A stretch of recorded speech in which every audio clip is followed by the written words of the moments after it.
Hi, it's Candy, and I'm here today with another installment of a life of a single black mother. Again, I say black because I am black. Being a single mom is not a white thing, it's not a black thing, it's a universal thing. So don't think that I'm prejudiced or anything because I'm not. But the first thing that I want to talk about today is your child's father and talking negatively about them and how that can hurt your child's self esteem. So, what you don't ever want to do, even if your son's father or your daughter's father is the biggest jerk now, he may have been abusive to you, he may have been verbally, physically abusive, he may be a totally different person than the person you were with now, and you don't even recognize him, but that is still your child's father. And if you are like me and your child had some type of relationship with the father in the beginning, and your child got to really love the father, and then for whatever reason they're estranged from them, it's not going to do anything but hurt your child to talk about their father negatively. Whatever you do, you keep it positive. You may be thinking negative in your mind, but you cannot relay that onto your child because it hurts them. I'll give you a perfect example of what you can do. And this is what I had to do for my son who was estranged from his father by the time he was 8. And by the time you're 8 years old, you see or talk to your father every single day. You love them. You love them. You adore them. And that's what happened with my son. His father married this woman who is a sociopath, really. That's a whole nother subject. It's not even something that I should put on this video. But it was not a good situation. But my son would ask me, Mom, my dad doesn't love me anymore. He doesn't call me. He doesn't come see me. What did I do wrong? And I told my son just like this. I said, look, your dad loves you. He loves you, and I know it kills him every day that he does not see you. One day you will be able to ask him yourself what was going on and have him explain to you the things that you need to hear, the things that you need to know. Well, in the meantime, you have me, you have your big brother, you have the rest of the family. We are here for you. There's nothing you did wrong. There's nothing wrong with you. This is just something that your dad needs to work out. And he just does not know how to be the dad that you need him to be right now. So don't worry about it. You be the best person that you can be, and everything will work itself out.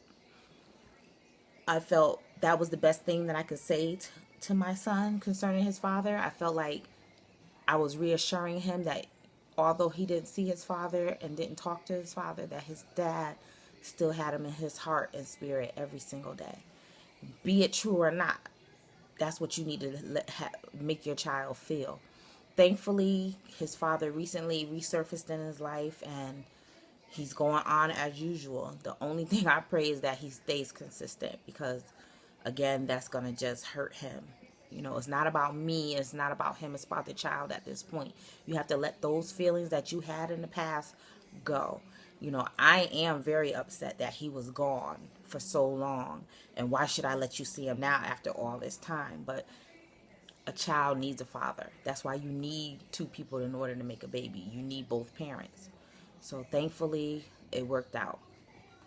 As far as the new stepmother or girlfriend, you have to look at it like this. If you were a decent woman and he wanted to be with you, then maybe the next woman is a decent woman as well. Don't be mad at her. She probably didn't know anything about you, or she probably have been told lies, things that were not true to make it look like he didn't really care about you. Whatever the case may be, you fill out this person for yourself. And if they are worthy of respect, then you give it to them. You can't just automatically don't like them because they're with this man that you used to be with, that maybe you still want to be with him. Who knows? Who cares? He's not with you anymore. You cannot take it out on the next woman unless they show that they need you. I mean, if they take you there, then that's different. But if they didn't do anything and they're showing you respect as that child's mother, then you need to give them the same respect in return. You got to let it go. I wanted to also talk about discipline. Everybody has their own way of disciplining their child. I think, again, I said it in a previous video, if you lay the groundwork early, when your child is learning how to walk, talk, you teach them how to respect, you teach them how to clean up, you teach them how to treat people. If you do all that stuff when they're small, then when they get older, you don't have to do it as hard, or you have to work at it as hard, because you've already laid the groundwork.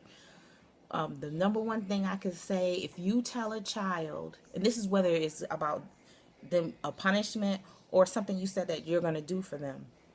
If you're going to tell a child, look, if you do XYZ, you're not going to be able to watch TV for a week.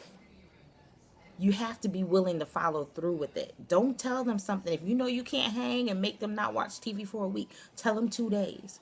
Or do this. Tell them, look, until I feel like you're improving, you're not going to be able to do this. So it might be 1 day, 2 days. It might be a week. It might be 2 weeks. But if you give them a specific timeline for something, you have to follow through with it. Because guess what? If you don't follow through with it, they're going to take you as a joke. They're going to be like, you know what, mom said I won't be able to watch TV, but she's going to forget, and after 2 days, she's not even going to think about it anymore. You got to stick with the plan. If you say you're going to do it, do it. Don't tell them something outlandish that you know you're never going to do. Don't tell them that, you know what, if you do this, I'm going to punch you in your face. You know you're not going to punch your child in the face. That's not going to happen. So they're going to look at you like, yeah, right. And in their mind, they're saying, like she really going to punch me in the face. You know, so make it something realistic. Let them know that there are consequences when things are done wrong.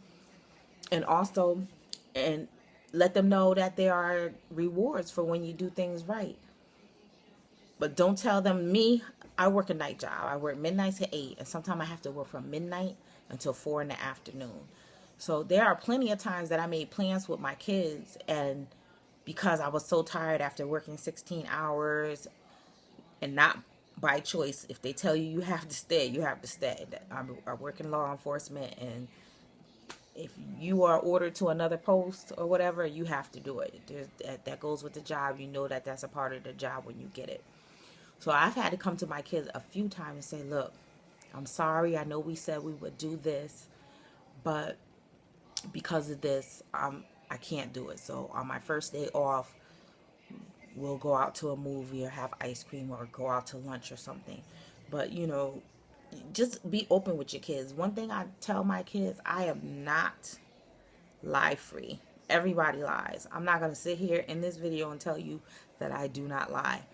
But I can say this. I never once lied to my kids about anything. If it's something that I don't want them to know, I will say I don't want you to know it. I'm always honest with my kids. And the reason why is because I want them to be honest with me. When I tell my kids something, they know that it is the truth. Always. That's the biggest thing. A lot of parents, even if it's a little white lie, as they call it, don't do it, because you may have that day may come when you really gonna need your child to believe you, and they're not gonna believe you. And that's what I try to tell my kids. You have to tell me the truth. If you don't tell anybody else the truth, you tell me the truth, because I can't stand up for you if it's a lie. I can't. No matter how bad it is, I'm gonna love you. So tell me the truth. We will get through it together if it's something bad that they did.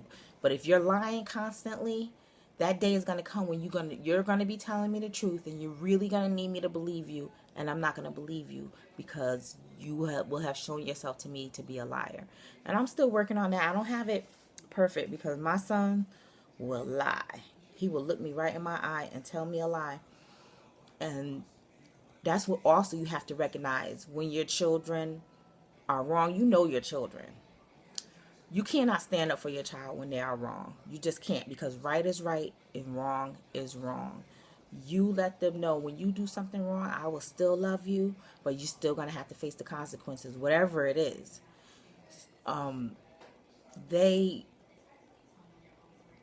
These kids, this generation is so weird, but you have so many parents that they know that their child is a bully at school, and they don't work. Or you got to take care of that at home. Don't let your child go out there bullying people.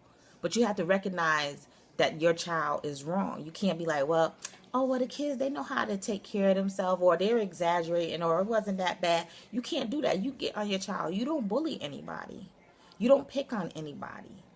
You don't be disrespectful to your teachers and to whoever. You respect adults and recognize when your child is wrong. Don't stand up for them when they're because when they're wrong, don't stand up for them. You just can't. You can't. Because they're going to be a little terror in school, and then even after they're finished with school, they're going to be little terrors in the world, grown terrors in the world, because we as parents did not stop and say, you know what, let me tell my child they are wrong and correct it. You cannot stand up for your child when they are wrong. That's my biggest thing. I have someone that's close to me who I was with them, and the child did something that was so disrespectful to supposedly a friend of his, and the mother was like, oh, well, that's how they do, that's how they play. And I'm like, well, are you serious? Your child just was right in front of you and did this wrong. I'm about to have a heart attack. She's like, oh, that's what they do. I couldn't believe it. I'm like, man, I would never allow my child to cut on another person and make them feel bad. I just wouldn't do it. It's not right to make somebody else feel bad, especially to make yourself look better. You can't do it. To me, that makes you look ugly. So we as parents, we have to be willing to step in and correct our children when they're wrong. You cannot make excuses for them or try to make what they do wrong okay. It's going to hurt them in the long run. Let's see. That's about all I have for you today. I hope you're having a great day. It's October 1st, I believe. October 1st, 2013. I hope you guys are going to have a great Halloween. Have a great day. Bye.